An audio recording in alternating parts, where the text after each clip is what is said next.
Alright guys, this is Station 2 Basic Metric Conversions. And so our learning target says I can express metric measurements in large or smaller units. So looking at this first one, whenever we have to convert, we always want to think about how much is in a unit. So for example, we have meters and centimeters here. So I'm going to write that I know in 1 meter there is 100 centimeters. Okay, the ending answer, they want meters.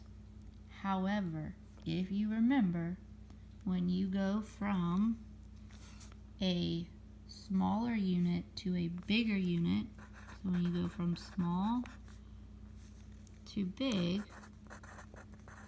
you're typically going to divide. However, division's not going to work for this.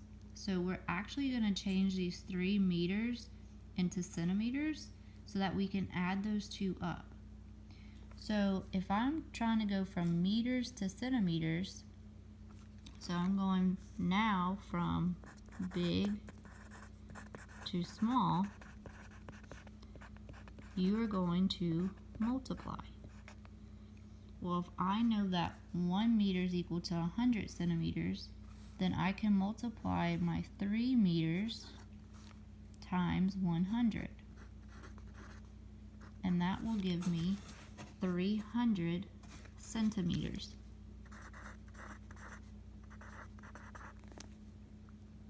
So now I can add, I have 300 centimeters and 312 centimeters.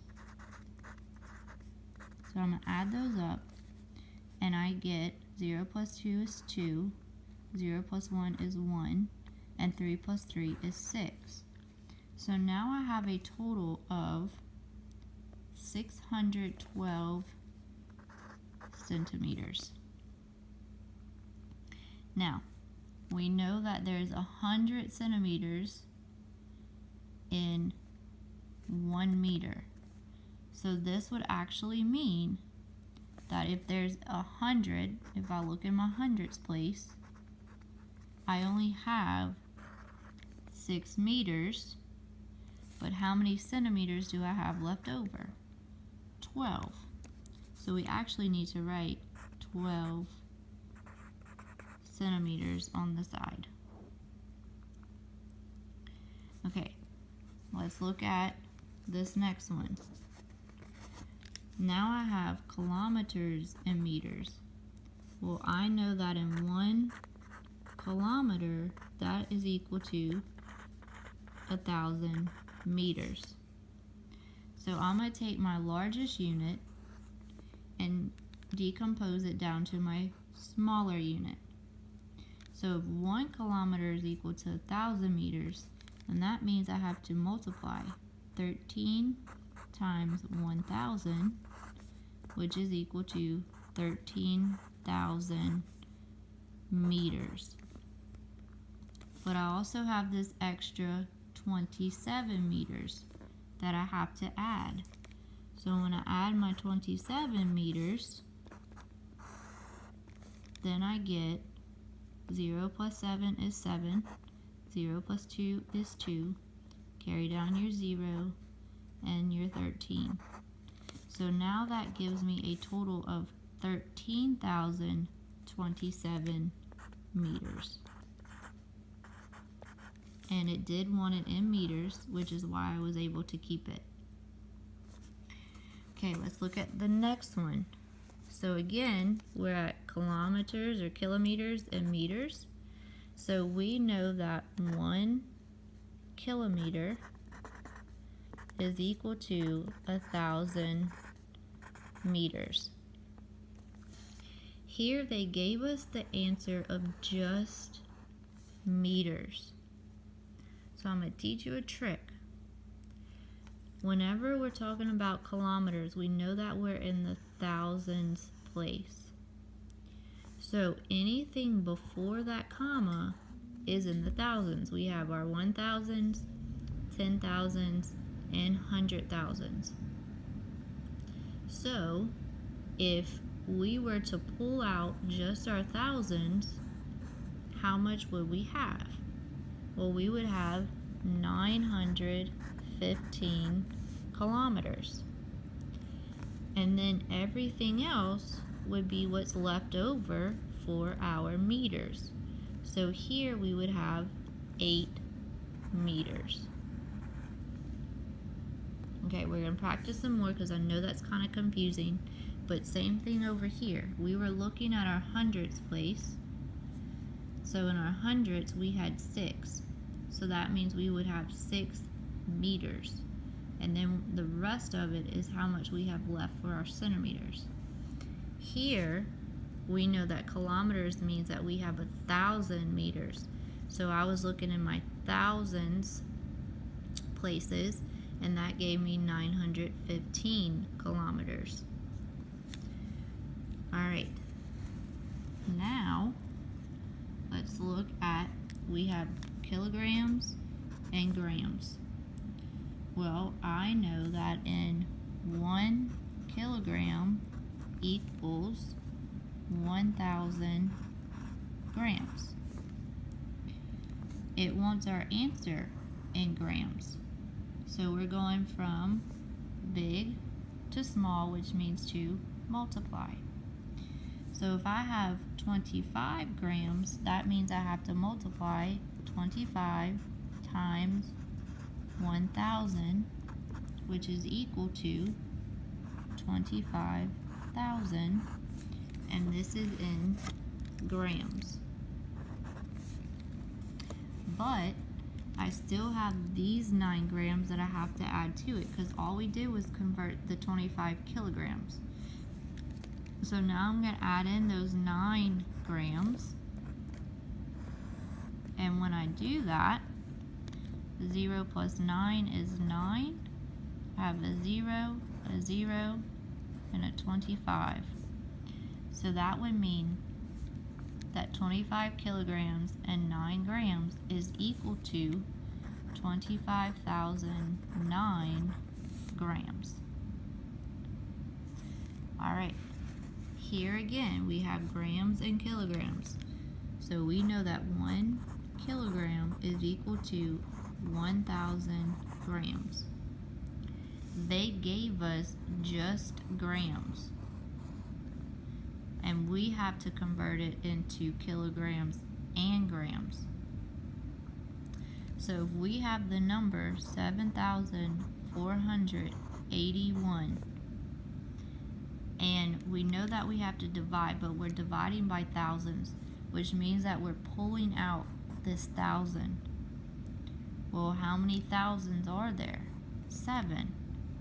So we know that there's 7 kilograms, and what's left over is our grams.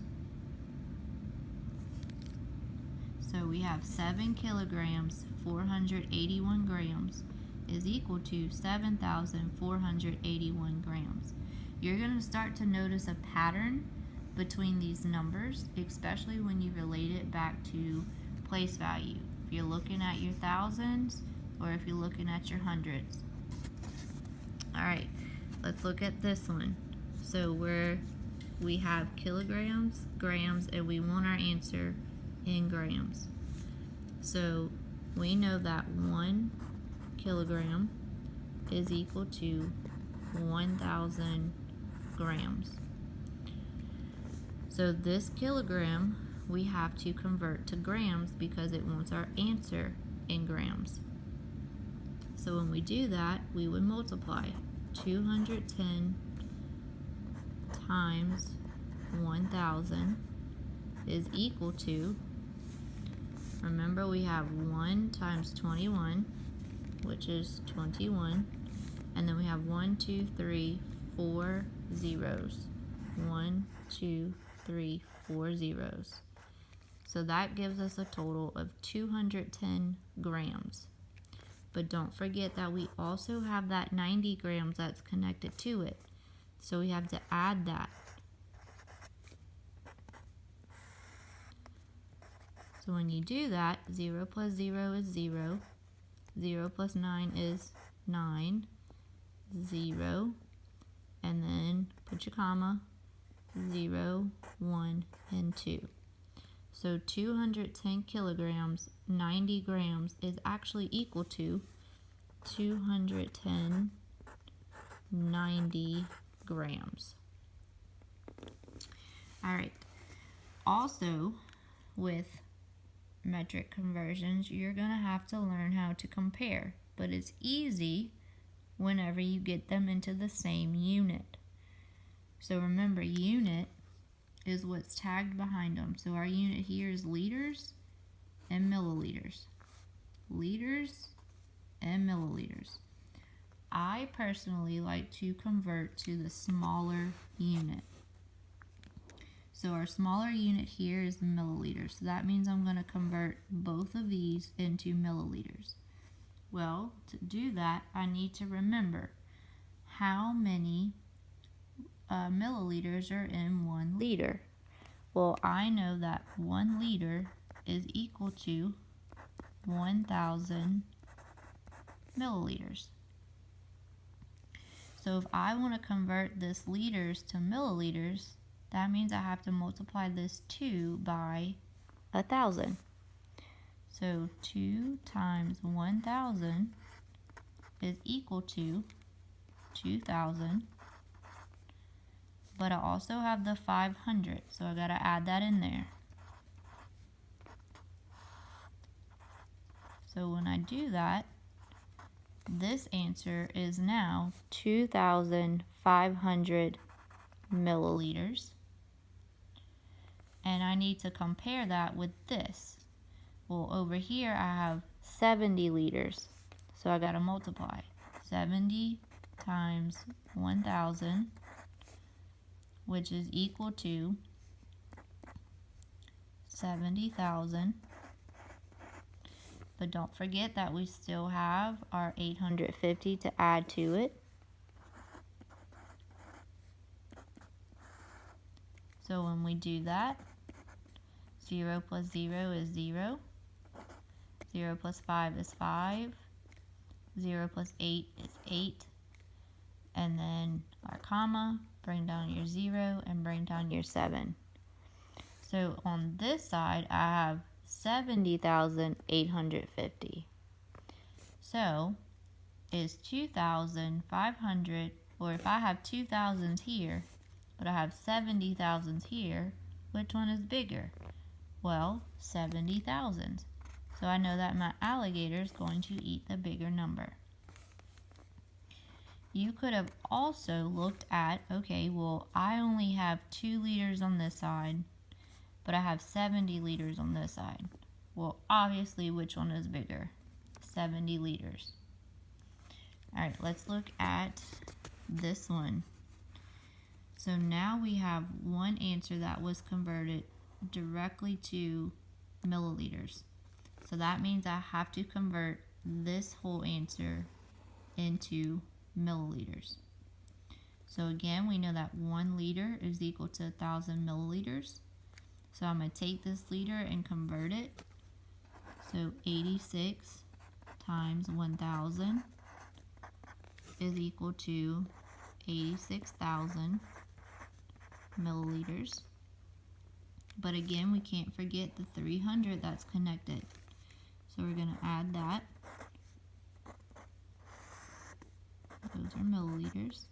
0 plus 0 is 0. 0 plus 0 is 0. 0 plus 3 is 3. Carry down your 6. Carry down your 8. So on this side, we actually have 86,300 milliliters. Well, which is bigger? 86,300 milliliters or 86,003 milliliters? Well, I know that 300 is bigger than 3. So my alligator is going to eat this amount. All right, last problem. We're given some metric units here, and it's asking if this answer is correct. And we have to explain or prove it. So again, we want to go directly to milliliters because it gives one answer in milliliters.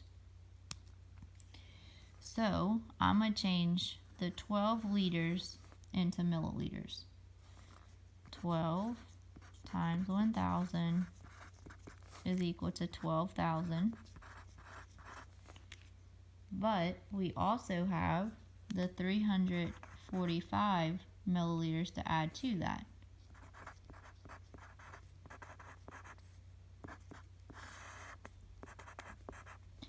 Zero plus 5 is 5.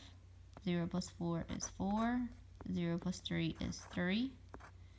And then we have, bring down your 2 and your 1.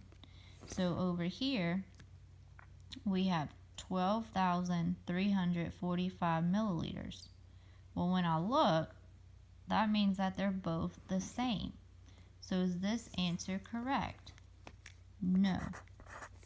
And to explain, you could say no, because when I converted